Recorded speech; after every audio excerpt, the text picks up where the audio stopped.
రాజేష్ గారు మీరు చెప్పండి, ఇప్పటి వరకు కూడా రాజ్యసభలో బీజేపీకి సపోర్ట్ చేస్తూ వచ్చిన వైఎస్ఆర్సీపీ రాబోయే పార్లమెంటు సమావేశాల్లో తన గళం మార్చబోతోందన్న వార్తలు కూడా వస్తున్నాయి. అది ఎక్కడి నుంచి స్టార్ట్ చేసిందంటే ఈ ఎస్ఐఆర్ ప్రక్రియ స్టార్ట్ అయిన దగ్గర నుంచే ఇప్పటికే ఏదైతే ఈ ఎస్ఐఆర్ ప్రక్రియతో మనం వెస్ట్ బెంగాల్లో కానివ్వండి, తమిళనాడులో కానివ్వండి అన్యాయం జరిగిందని స్టాలిన్ మాట్లాడడం, మమతా బెనర్జీ గారు మాట్లాడిన మాటల్ని ఆయన సపోర్ట్ చేయడంతోనే రాజకీయ పెద్దలందరూ కూడా ఏమంటున్నారంటే ఆయన చెప్పకనే చెప్తున్నారు, నేను యూటర్న్ తీసుకున్నానని అంటున్నారు. మీరేమంటారు? మీకేమనిపిస్తోంది? నమస్కారం అండి. పాపిరెడ్డి గారికి, అజయ్ గారికి, బాబ్జీ గారికి, అనూష గారికి, వైకేటీవీ ప్రేక్షకులందరికీ నమస్కారం. మనము ఈ సర ప్రక్రియ ఏదో ఈ రోజు ఇప్పుడు తెచ్చిపెట్టిందో వినిపిస్తుందండి? వినిపిస్తోందండి. ఈ రోజు ఏదో తెచ్చిపెట్టింది, ఇప్పుడు ఏదో కొత్తగా చేస్తుంది ఎన్నికల సంఘము అని వింత కూడా వింత మాటలు మాట్లాడుతున్నాడు జగన్మోహన్ రెడ్డి గారు. ఇది ఎన్నికల ప్రక్రియలో స్వతంత్రం వచ్చినప్పటి నుంచి మనం ఎలక్షన్స్ పోయిన తర్వాత ఇది 5వ నాకు తెలిసిన వరకు ఈ ఎన్నికల సంస్కరణలో భాగంగా ఇవన్నీ జరుగుతుంటాయి. దానికి ఈయనేదో అభద్రతా భావంలోకి వెళ్ళిపోయి రాష్ట్ర ప్రజలను లేకపోతే ఓటర్లను వాళ్ళ క్యాడర్ను భయభ్రాంతులకు గురి చేసి ఏ విధంగా అయినా దీని మీద దుష్ప్రచారం చేసి, ఇంతకుముందు అజయ్ గారు చెప్పినట్లు రాబోయే స్థానిక సంస్థల ఎన్నికలు అయితేనేమి ఏ ఎన్నికల్లో అయినా వాళ్ళకు ఓటమే ఉండేది, వాళ్ళకు ఓటమి ఖచ్చితంగా చెందుతారు.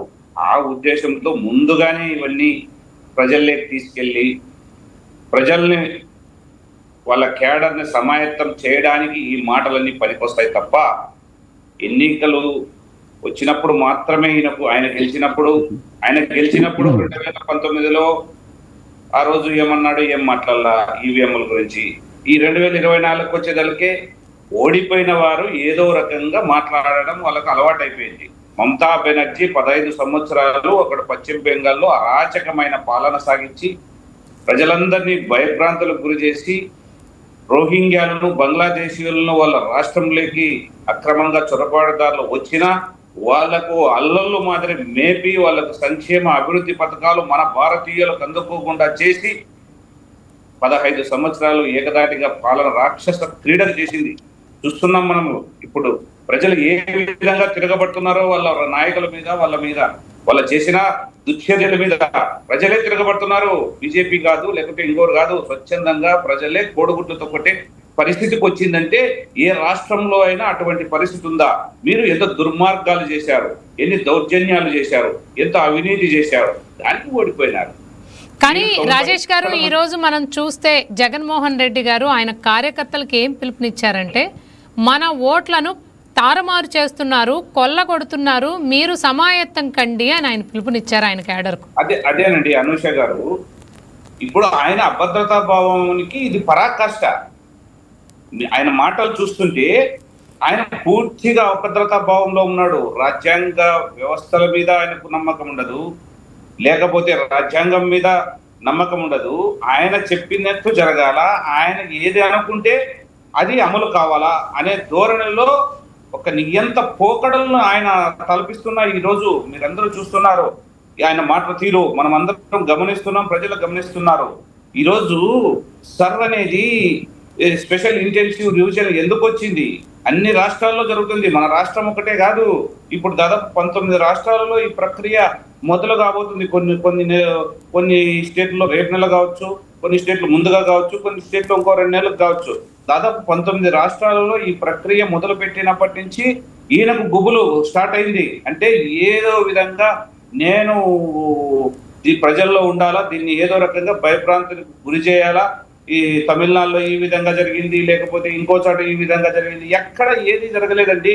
ఎవరైతే అక్రమంగా ఓటు చేసుకొని ఇక్కడ నివాసం ఉండేవాళ్ళు, లేదంటే దొంగ ఓట్లు ఉన్నాయా, లేదంటే డబుల్ ఓట్లు ఉన్నాయా, అవి ఖచ్చితంగా పోతాయి. ఎటువంటి అనుమానం లేదు దాంట్లో. ఎన్ని దొంగ ఓట్లు ఉన్నా, లేకపోతే ఫేక్ ఓట్స్, లేకపోతే మైగ్రేటెడ్ ఓట్లు ఎన్ని ఉన్నా పోతాయి. దాంట్లో ఎటువంటి మనము దురుద్దేశాలు ఆపాదించాలనేది ఆపాదిస్తాడు ఆయన ఉద్దేశం అదే. ఇప్పుడు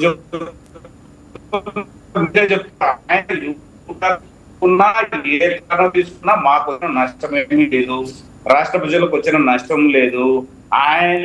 ఆయన మాట తిప్పుడు మడమ తిప్పుడు అని ఏదో చెప్తుంటాడు కదా, ఆయన అన్ని తిప్పేది అన్ని మాట మార్చేది ఆయనకు అలవాటుగా పెట్టుకున్నాడు అంతే తప్ప ఏదో ఏమి ఆయన చెప్పిన మాట మీద లేకపోతే చెప్పిన దీని మీద ఎప్పుడు నిలబడిన పరిస్థితి లేదు.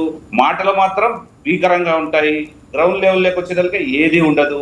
అటువంటి వారిని అయితే రాజేష్ గారు ఇప్పటి వరకు కూడా పార్లమెంట్ లో మీకు మిత్రుడుగా ఉన్నటువంటి జగన్మోహన్ రెడ్డి గారు ఇప్పుడు తన గళం మార్చి బయట మీ పట్ల అంటే బీజేపీ పట్ల అంటే 2014 నుంచి మేము అధికారంలో ఉందాము మేడం, మేము 2014 నుంచి అధికారంలో ఉన్నాము కేంద్రంలో. 2014 నుంచి ఇప్పటికి 12 సంవత్సరాలు నరేంద్ర మోడీ గారు అద్భుతమైన పాలన అందిస్తూ ఎన్నో సంక్షేమాల నుంచి బయటకు చేసి ఈ రాష్ట్రాన్ని ఈ దేశాన్ని లేకపోతే ఈ రాష్ట్రానికి ఏమేమి నిధులు ఇవ్వాలో అమరావతి అయితేనే, పోలవరం అయితేనేమి, హైవే నిర్మాణాలు అయితేనే, రైల్వే నిర్మాణాలు అయితేనేమి, రైతులకైతేనేమి ఇవన్నీ చేసుకుంటాం. మాకు అతని సపోర్ట్ మేము ఎప్పుడే కానీ అడగలేదు. ఆయనకున్నది లింగులింగం అని ఇద్దరు ముగ్గురు వాళ్ళతో మేము పోయేది ఏంది, పోకపోతేది ఏంది, మాకు అవసరమేముంది ఆయనతో. మీరు ఒకసారి దీన్ని సవరించుకోవాలా. మేము ఎప్పుడు ఆయన మద్దతు రాజ్యసభలోనూ అడగము, లోక్సభ దీంతో ఇచ్చారా లేదా రాజేష్ గారు మద్దతు ఇచ్చారా లేదా చెప్పండి. మీరు మా మాట వినండి. మాకు అటువంటి వాళ్ళతో, అటువంటి అవినీతి పనులతో 16 షార్ట్ షీట్లు వేసుకొని 16 నెలలు జైల్లో ఉండొచ్చిన వాళ్ళతో మాకెందుకు ఉంటుందండి? వేరే రకంగా ఆయన ఆ తప్పు చేస్తున్నాడు, ఎప్పుడైనా శిక్ష అనుభవించాల్సిందే. మేము అదే చెప్తున్నాం, మా అమిత్ షా గారు కానీ అదే మాట్లాడుతున్నాడు. అంతేగాని మేము ఇక్కడ కూటమిగా ఏర్పడ్డాము, 3 పార్టీలు కలిసే ఆయన మెడలు వచ్చాము, 3 పార్టీలు కలిసే ఈ రోజు సంక్షేమము అభివృద్ధి వైపు అడుగులు వేస్తున్నాము. పేదలకు ఏమి కావాలో అది మేము అందిస్తున్నాము. అవన్నీ జీర్ణించుకోలేక, అవన్నీ ఓర్చుకోలేక ఈ 3 పార్టీల కలయిక 2 సంవత్సరాలైనా ఎక్కడ పొరపచ్చాలు లేకుండా దిగ్విజయంగా ఈ రోజు ముందుకు పోతున్నారు. వీళ్ళని ఎలాగైనా ట్రాప్ లేక్ వేసుకోవాలా, ఎలాగైనా ట్రాప్ లేక్ దింపి ముగ్గురిని విడగొట్టే నా పప్పులు ఉడుకుతాయి, నేను అధికారం లేక రావచ్చు అని కలగంటున్నాడు. అది కళ్ళగానే మిగిలిపోతుంది.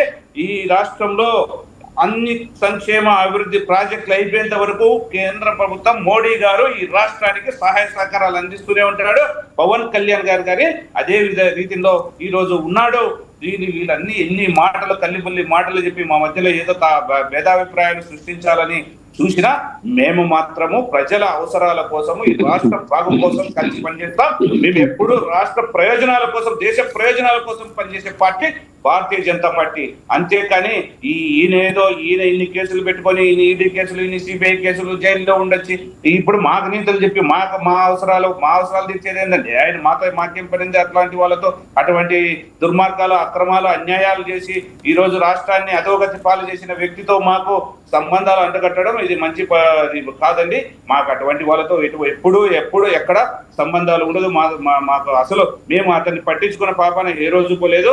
ఆయన ఏదైనా 1-2 సందర్భాల్లో ఏదైనా మంచి చేస్తుంటే మాకు సపోర్ట్ ఇచ్చి ఉండొచ్చు, కానీ మేము వ్యక్తిగతంగా ఆయన కలిసి మాకు మద్దతు తెలపండి ఈ పార్టీ నుంచి మాకెందుకంటే ఆ రోజు 303 సీట్లు మేము పార్లమెంట్ లో గెలిచాం. అంతకు 2014లో 223 గెలిచాం. ఇప్పుడు కానీ బ్రహ్మాండమైన మెజార్టీ మాకుంది ఈ కూటమితో నేతలతో. మాకెందుకండి అవన్నీ?